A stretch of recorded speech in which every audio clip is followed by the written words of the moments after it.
Bonsoir mon père. Bonsoir. Voilà, vous avez en face de vous les journalistes de la GEC TV. Oui. Alors, vous êtes le père Francis Adini, l'aumônier national de la GEC. Nous vous souhaitons la bienvenue au 13e Conseil national de la GEC du Bénin. Alors, tout de suite, ce conseil est un conseil électif.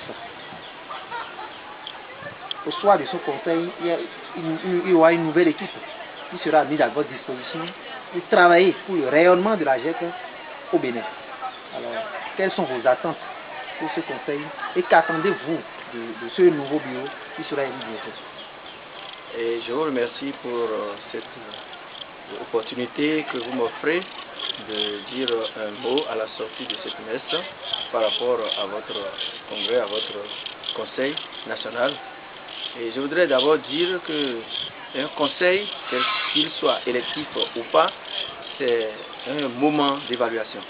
C'est un moment d'évaluation qui permet de faire le point sur ce qui a été fait jusque-là et remettre certaines balises à jour pour les années qui vont suivre.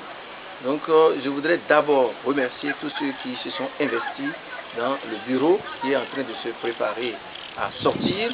Je les remercie pour ce qu'ils ont fait, à la fois pour la jeunesse, pour la GEC et pour l'Église. Ce n'est pas évident d'être responsable.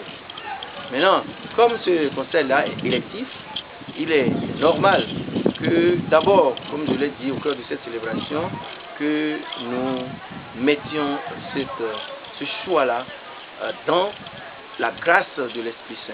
Dans la grâce de l'Esprit Saint, parce que ce sera une grosse responsabilité que d'abord d'élire et en même temps d'être élu. C'est gros, c'est grand et ça réclame beaucoup d'abnégation. Donc je voudrais que, autant que vous êtes ici, que vous priez sincèrement pour ceux-là qui seront élus, que vous priez afin de faire le choix. Donc voilà la première attente que j'ai par rapport à ce conseil électif, que nous prions, nous mettions dans la prière le choix que nous voudrions faire.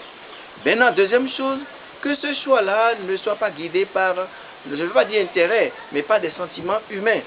Que nous sachions, comme nous l'a dit la première lecture de Saint Paul aux Corinthiens, que c'est une mission, c'est une responsabilité. Et donc soyons charitables quand nous voudrions élire, quand nous voudrions porter notre choix, et soyons lucides en regardant l'évangile en disant celui-là que nous voudrions choisir, c'est pour des années et à notre service. Et la dernière chose, voilà, vivons la convivialité. Chaque fois que nous avons l'occasion de nous rassembler en église, venant de Natitengu, de Parakou, de Cotonou ou de Porto Novo, vivons pleinement ces moments-là, parce que après des années après, ces convivialités, cette fraternité-là, ces échanges-là qui nous restent, que nous soyons pères ou mères de famille, religieuses après ou prêtres, c'est cette convivialité-là, cette rencontre-là qui nous restera. Donc vraiment, je vous souhaite de passer ces moments à la fois dans la ferveur spirituelle, mais aussi dans la convivialité et dans le sens de la responsabilité. Et je lance un appel à tous les jeunes, pas seulement de la GEC, mais tous les jeunes dans les paroisses, que c'est comme ça que les élections doivent se faire. Les élections ne doivent pas se faire à coup de bagarre ou à coup d'intérêt personnel. Nous sommes dans l'église, nous prenons part à notre mission d'église et nous mettons quelqu'un en devant pour servir la cohésion, pour servir la fraternité. Voilà. Merci beaucoup mon père et merci pour votre disponibilité pour la jeunesse. Oui, nous sommes disponibles, mais dans la mesure où on nous associe pleinement à vos différents programmes, parce que j'ai toujours dit, et je répète cela, voilà, il n'y a pas de groupe acéphale. Il y a toujours une hiérarchie, même si l'église aujourd'hui est une église de communion, de communauté où nous vivons tous ensemble, il y a quand même des structures qui permettent la fluidité de la responsabilité. Donc, associez-nous à temps et nous serons de vôtres.